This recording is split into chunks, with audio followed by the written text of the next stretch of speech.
اعوذ باللہ من الشیطان الرجیم بسم اللہ الرحمن الرحیم الحمد للہ رب العالمین والصلاة والسلام علی سید الانبیاء والمرسلین سیدنا والنبینا والشفیع المذنبین ابی القاسم محمد اللہم صل علی محمد وآل محمد وعلی اہل بیتہ الطیبین الطاہرین المعصومین المظلومین۔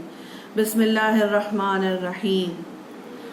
معزز سامعین، دعائے عرفہ جس کی گفتگو ہم چند دنوں سے کر رہے ہیں اور آپ نے یقیناً اس سے پہلے کے کلپس سنے ہوں گے جس میں اس دعا سے متعلق چند باتیں آپ کی خدمت میں نے پیش کی تھی۔ کل کی گفتگو جہاں پر چھوڑی تھی، جہاں پر بات ختم ہوئی تھی، اس گفتگو کے آگے ہم اپنی بات کو آج بڑھائیں گے، جس میں ہم نے یہ بات دیکھی تھی کہ امام نے دنیا اور آخرت دونوں کو کس طرح لے کر چلتے ہیں، اپنی دعا میں اس بات کا اظہار کیا ہے۔ اور آپ نے نہ صرف دنیا کا خیال رکھا ہے، جیسے کہ اکثر ہم انسان ایسا کرتے ہیں کہ صرف دنیا کے لیے دعا کرتے ہیں اور آخرت کو بھول جاتے ہیں۔ امام نے دنیا اور آخرت دونوں کو ساتھ میں لے کر چلنے کے لیے فرمایا اور اس کے لیے دعا میں بہترین انداز میں اور بہترین طریقے سے ہمیں تعلیم فرمایا۔ اب اپنی دعا کو ہم اس سے آگے بڑھتے ہیں۔ اب ہم دیکھتے ہیں کہ کس طرح سے دعا میں امام حسین نے ایک بہت ہی خوبصورت بات کو بہت ہی بہترین انداز میں ہمارے سامنے پیش کیا ہے۔ جیسا کہ ہم سب جانتے ہیں کہ خدا عادل ہے، خدا جسٹ ہے، خدا کسی پر ظلم نہیں کرتا، کسی پر زیادتی نہیں کرتا، لیکن بہت سے ایسے موقع ہیں جہاں پر ہمیں خدا کے عدل کے ساتھ ساتھ خدا کے رحم کی ضرورت ہے، بلکہ ہم یہ چاہیں گے کہ ہمارے ساتھ خدا عدل سے کام نہ لے کر اپنے رحم سے کام لے۔ جیسے کہ دعا میں یہاں پہ فرما رہے ہیں امام حسین، میں تیرے عدل اور انصاف سے بھی پناہ چاہتا ہوں اور صرف فضل و کرم کا معاملہ چاہتا ہوں، یعنی میں تیرے عدل و انصاف سے پناہ چاہتا ہوں۔ اگر خدا ہم جیسی زندگی گزار رہے ہیں، اگر خدا ہمارے ساتھ رحم نہ کرے اور صرف اپنے جسٹس سے کام لے، تو ہم جتنی نمازوں کو پڑھتے ہیں کتنے نہ جانے قضا ہو جاتی ہیں، جو ہم نمازیں ادا بھی کرتے ہیں ان میں وہ خضوع و خشوع نہیں ہوتا ہے، جلدی جلدی ہم نے ان نمازوں کو پڑھ دیا۔ جو ہم روزے رکھتے ہیں، کیا ان کی صبح سے شام تک 30 دن ویسے ہی پکی نیت، ویسا ہی خلوص ہوتا ہے جیسا خدا کو درکار ہے، جیسا خدا چاہتا ہے؟ نہیں، وہ نہیں رہتا۔ جب ہم صدقہ دیتے ہیں تو کیا ہمارا انٹینشن اتنا ہی پیور ہوتا ہے کہ صرف اور صرف خدا کے لیے دے رہے ہوں؟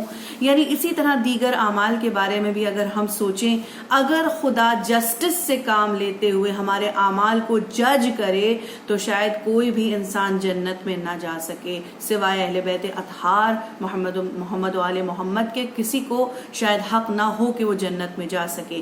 یہ اللہ کا کرم ہوتا ہے شامل حال کہ وہ ہماری ٹوٹی پھوٹی، ہماری وداؤٹ کنسنٹریشن جو نمازیں ہوتی ہیں جن میں وہ خلوص بھی نہیں ہوتا ہے، ہمارے روزے جن میں وہ اعتماد، وہ خلوص نہیں پایا جاتا، اس کے باوجود خدا اس کو درگزر فرماتا ہے۔ اور انشاءاللہ روز محشر ہم خدا کے رحم کو جتنا ہم دنیا میں دیکھتے ہیں اس سے کئی گنا زیادہ رحم ہم روز محشر خدا کا دیکھیں گے، جب وہ اپنے بندوں کو چھوٹی چھوٹی باتوں کے لیے معاف کر دے گا۔ بہت چھوٹا سا کوئی عمل کیا، جاؤ سارے گناہ معاف، اس طرح خدا رحم فرمائے گا انشاءاللہ، اور ہم سب کو اس کے رحم سے یہ امید ہے کہ ہمارے گناہوں کو معاف کر دے۔ تو امام حسین نے بڑی خوبصورت بات کہی، آپ نے کہا میرے ساتھ عدل و انصاف نہ کرنا، میرے ساتھ اپنے فضل اور کرم سے کام لینا، میرے ساتھ جسٹس مت کرنا، کیونکہ ہمارے جو اعمال ہیں وہ اگر اس کے ساتھ خدا جسٹس کر دے تو انسان کہیں کا نہیں رہے گا۔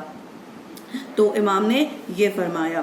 اس کے بعد پھر آپ نے خدا کی حمد و ثنا کی بہت بہترین طریقے سے، بہت آگے بھی آپ نے بہت اچھے طریقے سے ہمیں بتایا کہ میرے پروردگار تو عذاب بھی کرے گا تو میرے گناہوں کے نتیجے پر، اگر خدا یعنی روز محشر کو انسان یہ نہیں کہہ سکے گا کہ میرے اوپر ظلم ہوا ہے، کیونکہ اللہ جب کسی کو جہنم میں ڈالے گا تو اس کو سارے ثبوت اس کے سامنے پیش کیے جائیں گے کہ اس کو جہنم میں کیوں ڈالا جا رہا ہے، یعنی اتنا ہی ناقابل معافی وہ شخص ہوگا، اس کے گناہ ایسے ہی ہوں گے کہ جس کو یعنی خدا کا عدل اس کے خلاف ہوگا، خدا کے عدل کے کہ اس کو معاف کر دے، تبھی وہ انسان جہنم میں جائے گا اور اللہ اس کو سارے ثبوت پیش کرے گا۔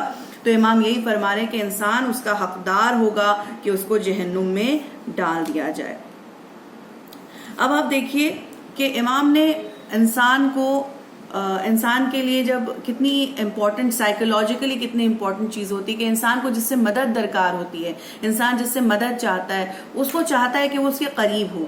اگر کوئی انسان بہت دور ہوتا ہے تو انسان اس کو پکار کے آواز دیتا ہے اور اپنے نزدیک بلاتا ہے تاکہ اس سے مدد حاصل کر سکے، یا اپنے قریبی سے مدد مانگتا ہے جو اس کا کلوز ہو، جس کو وہ جانتا ہو، جس پر اسے اعتماد اور بھروسہ ہو کہ یہ اس کی مدد کرے گا. ہر کسی کو ہم آواز نہیں دیتے مدد کے لیے. راہ چلتے لوگوں کو بہت ہی ریئر سچویشن، بہت ہی ریئر کنڈیشن ہوگی کہ انسان راہ چلتے کسی کو مدد کے لیے آواز دے، تو ہم جان پہچان والے کو آواز دیتے ہیں. امام نے یہاں پر بہت ہی خوبصورتی سے اس بات کو ظاہر کیا ہے. خدایا جس کو پکارا جاتا ہے ان میں تو سب سے زیادہ قریب ہے. یعنی انسان اپنے ماں باپ، بھائی بہن، قریبی سے قریبی رشتہ دار کو آپ سوچ لیجئے، لیکن اللہ ان قریبی رشتہ داروں سے بھی انسان کے قریب ہے. یہ رشتہ دار دیے کس نے ہیں انسان کو؟ مجھے میری ماں، میرے باپ، میرے بھائی بہن دیے کس نے ہیں؟ ان کے دل میں محبت میرے لیے جذبہ اخلاص، میرے لیے جذبہ محبت ڈالا کس نے ہے؟ خداوند کریم نے ڈالا ہے. تو میرا قریبی کون ہوا؟ مجھ سے سب سے زیادہ محبت کرنے والا کون ہوا؟ وہ خدا ہوا جس نے مہربان ماں عطا کی، بہت ہی مہربان باپ عطا کیا، محبت کرنے والے بھائی بہن دیے. تو یہ سب خداوند کریم کی کرم اور رحمت ہے. اور تو ہی ہر ایک سے جلد جواب دینے والا ہے. یعنی اللہ کے ریسورسز انلمیٹڈ ہیں، اللہ کی کوئی مجبوری نہیں ہے، اللہ کے کو دینے میں کوئی خطرہ نہیں ہے. جبکہ ہم انسانوں کی لمیٹیشنز ہوتی ہیں، ہم انسان ہر چیز عطا نہیں کر سکتے، ہر چیز ہمارے قبضہ قدرت میں نہیں ہوتی. میں اگر بیمار ہو جاؤں تو یہ ماں باپ کے ہاتھ میں نہیں کہ وہ مجھے شفا دے دے. وہ زیادہ سے زیادہ ڈاکٹر کے پاس لے جا سکتے ہیں، وہ دوا منگا سکتے ہیں، اس سے زیادہ ان کے ہاتھ میں نہیں. شفا دینا خدا کے ہاتھ میں ہے. دوا کھانے کے بعد بھی انسان کو شفا نہیں مل سکتی ہے جب تک کہ خداوند کریم دعا میں شفا نہ دے. تو قریب سے قریب تر جو لوگ ہیں ان سے بھی زیادہ جلدی جواب دینے والا ہے. ہم جن سے مدد مانگتے ہیں وہ اتنی جلدی ہماری مدد نہیں کر سکتے اور جواب نہیں دے سکتے جتنی جلدی خدا دیتا ہے. پھر فرمایا آپ نے ہر معاف کرنے والے سے زیادہ کریم اور ہر عطا کرنے والے سے زیادہ بخشنے والا ہے. یعنی جب ہم معاف کرتے ہیں، یعنی اللہ جب معاف کرتا ہے تو معافی میں آپ دیکھیے کہ جب انسان کو معاف کرتا ہے تو اس طرح معاف کر دیتا ہے جیسے کبھی کوئی گناہ کیا ہی نہ ہو. توبہ کے بعد، سچی توبہ کے بعد انسان اس طرح پاک و صاف ہو جاتا ہے جیسے ابھی ابھی شکم مادر سے آیا ہو. لیکن انسان جب معاف کرتا ہے تو اس کے ذہن میں ہمیشہ یہ بات موجود رہتی. فورگیو کرنا آسان ہوتا ہے، فورگیٹ کرنا مشکل ہوتا ہے. انسان فورگیٹ نہیں کرتا ہے، معاف بھلے ہی کر دے لیکن غلطیوں اور کوتاہیوں کو یاد ہمیشہ رکھتا ہے. اور بخشنے والوں میں سب سے زیادہ بخشنے والا ہے. کوئی کتنا ہی کیوں نہ دے دے لیکن ہر انسان کے عطا کرنے کی لمٹ ہے، خدا کے عطا کرنے کی کوئی لمٹ نہیں ہے. ہر سننے والے سے زیادہ سننے والا اور دنیا اور آخرت میں رحمان اور رحیم ہے. آپ نے بہت ہی واضح انداز میں بتا دیا کہ دنیا میں بھی اللہ رحمان اور رحیم ہے اور آخرت میں بھی اللہ رحمان اور رحیم ہے اور انسانوں پر کرم کرنے والا ہے. پھر اب آگے بڑھتے ہیں اور اس میں اور اللہ کی مدح و ثنا امام نے فرمائی ہے اور اللہ کی الگ الگ طریقوں سے تعریف فرمائی ہے. ایک بہت خوبصورت بات جو امام نے آپ کی خدمت میں پیش کرنا چاہتی ہوں وہ یہ کہ ہر عطا کو خوشگوار بنا دے اور ہمارا نام شکر گزاروں میں اور نعمتوں کو یاد رکھنے والوں میں درج کر دے. آمین. ہر عطا کو، یعنی بہت سی چیزیں ہمارے پاس ایسی ہوتی ہیں جو ہمارے لیے باعث فائدہ نہیں ہوتی، کبھی کبھی ان کا ہمارے پاس ہونا نقصان دہ ہو جاتا ہے. مثال کے طور پر بے پناہ، یعنی ایک ہے ہماری بیسک ضرورتیں جو پوری ہو جائیں، ایک ہوتا ہے بے پناہ دولت ہونا. بے پناہ کے انسان کی سمجھ میں نہیں آ رہا کہ خرچ کہاں کریں. جب اس طرح کی دولت انسان کے پاس آتی ہے تو دشمنیاں آتی ہیں، نفرتیں آتی ہیں، جیلسی آتی ہے، دوسرے حسد کرتے ہیں کہ ارے ان کے پاس اتنا پیسہ کیوں ہے، ارے ان کے پاس یہ کیوں ہے، ارے ان کے پاس وہ کیوں ہے، یا اسی طرح کی دیگر چیزیں.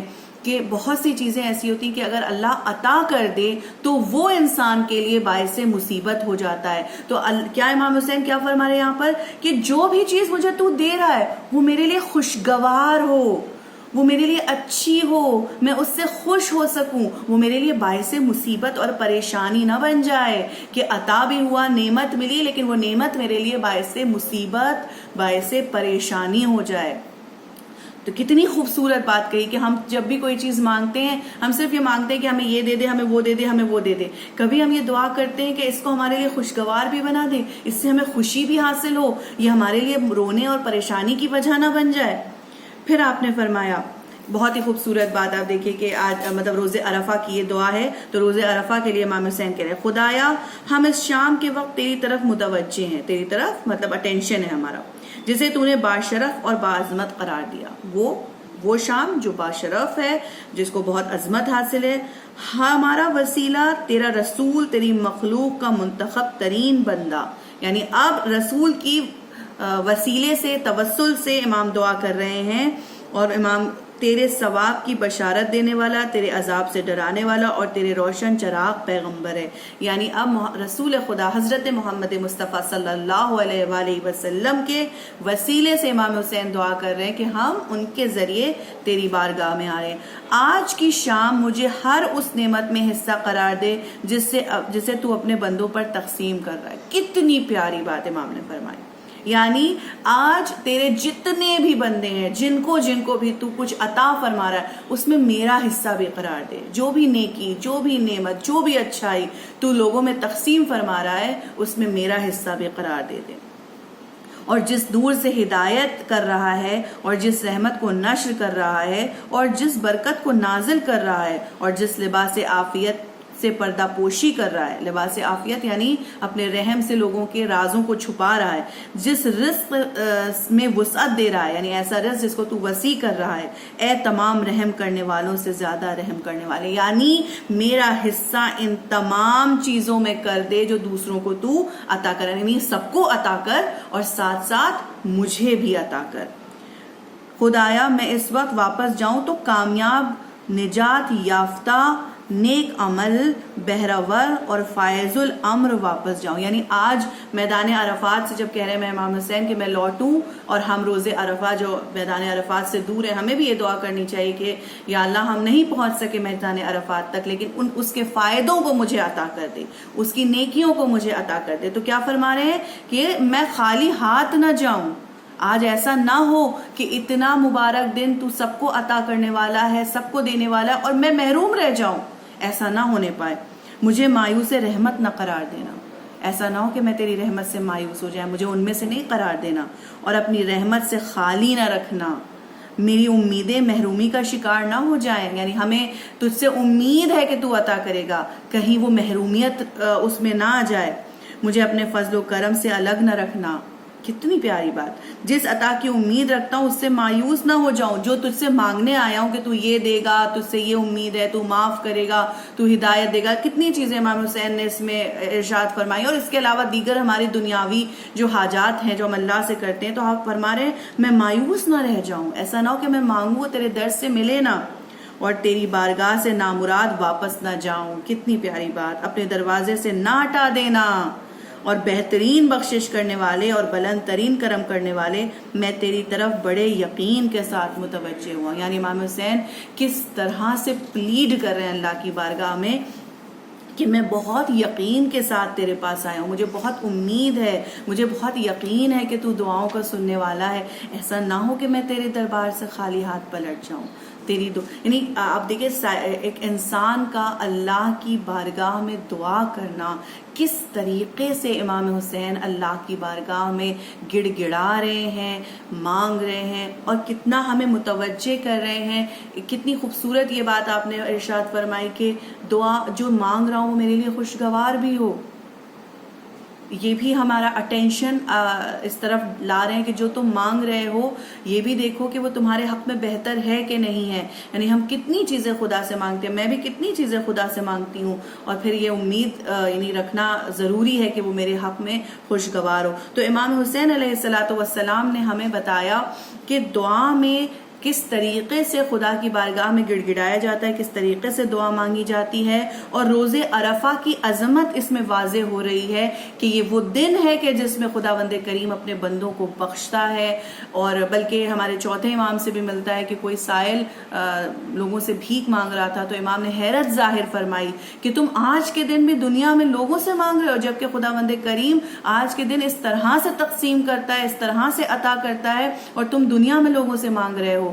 تو ہمارے لیے ضروری ہے کہ ہم اس دن کی عظمت کو سمجھیں، اس دن کی عظمت کو پہچانیں، اور خدا کی بارگاہ میں ہاتھوں کو پھیلا کر دعا کریں، اور اس دعا کے واسطے سے اللہ سے دعا کریں کہ پروردگار ہمیں نہیں آتا دعا مانگنا، تیرے اس محبوب بندے کی اس دعا کا واسطہ تجھے کہ ہماری دعاؤں کو قبول فرما لے. یعنی امام حسین نے کس عظمت کے ساتھ اس کو بیان کیا ہے. بس آج کا ذکر یہیں پر ختم. انشاءاللہ اگلی بار جب ملاقات ہوگی تو تقریباً یہ دعا ختم ہو چکی ہے، ابھی ایک حصہ ہے، اور اس کے بعد جو یعنی کہ مین دعا ہے وہ ختم ہو جائے گی. لیکن اس کے بعد بھی مفاتی میں آپ دیکھیں گے تو آپ کو ملے گا کہ کچھ لوگوں کا ماننا ہے کہ اس کے بعد بھی دعا کا ایک حصہ موجود ہے. تو انشاءاللہ جتنا موقع رہے گا ہم اس کے اوپر ضرور گفتگو کریں گے، اس کے اوپر ضرور بات کریں گے، اور یہ ضرور اس دعا پر آپ غور کریں. میں بھی غور کرنے کی کوشش کر رہی ہوں، آپ بھی غور کریں، اور آپ دیکھیں کہ کیا اسرار و رموز اس کے اندر ہیں، اور خود آپ دیکھنے کی کوشش کریں کہ کون سی حصہ ایسا ہے جو آپ کو بہت اپیل کرتا ہے، جو آپ کے دل کی گہرائیوں میں اتر گیا، اور یقیناً اترے گا اس لیے کہ یہ کسی معمولی انسان کے الفاظ نہیں بلکہ نواسۂ رسول حضرت امام حسین علیہ السلام کے الفاظ ہیں. بس اسی ذکر کے ساتھ میں اپنے بیان کو ختم کرتی ہوں. انشاءاللہ آگے پھر ملاقات ہوگی. تب تک کے لیے اللہ آپ کو اپنے حفظ و امان میں رکھے، ہر برائی ہر پریشانی سے محفوظ رکھے، اور آپ بھی مجھے اپنی دعاؤں میں انشاءاللہ یاد رکھیں کہ خداوند کریم تمام انسانیت کو جو اس بیماری پھیلی ہوئی اس سے محفوظ رکھے، اور تمام انسانیت کا مددگار ہو اور ان پر رحم فرمائے. ربنا تقبل منا انک انت السمیع العلیم.